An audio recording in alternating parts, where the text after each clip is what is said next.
I want to get into why not to become an agent. Something we spoke about earlier. Oh man. And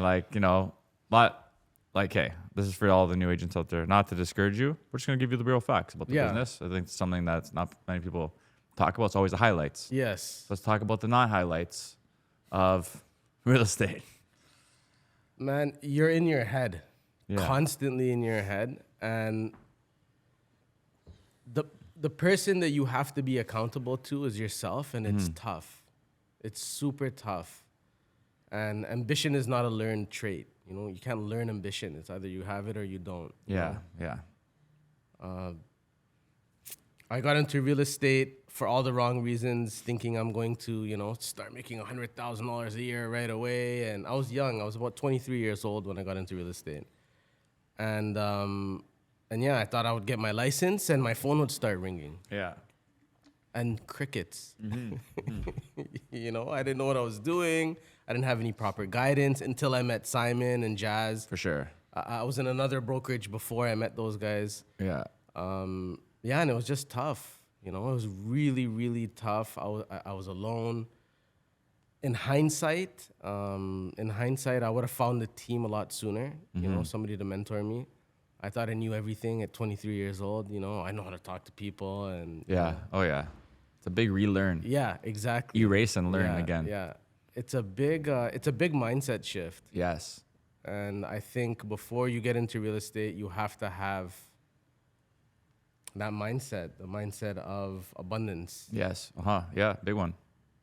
I like that. I remember my first day in real estate. I was staring at my computer screen. Yeah.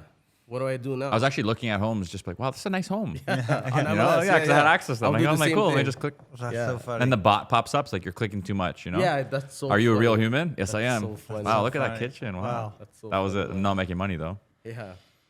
Yeah, there's a meme going around for entrepreneurs saying, I left my 9 to 5 thinking that it's going to be easier, but I end up working 9 a.m. to 3 a.m. Yeah. That's true. Have you seen that? Yeah. So Instagram is great. It's beautiful. It's glamorous, but they don't show the 12 hours of phone calls you're making day to day, day in, day out. Like in 2019, which was my second year in pre-con, but it was really the first year that I took off, because the first year in pre-con, we just ran out of money. Mm-hmm.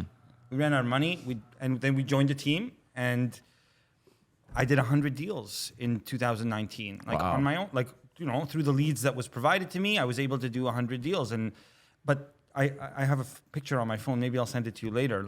I was sitting at my house, in my house, with no shirt on, with a cigarette in one hand and a bong in the other. That's such a Bradley move, man. And I was on the phone for 12 hours a day, 9 a.m. till 9 p.m.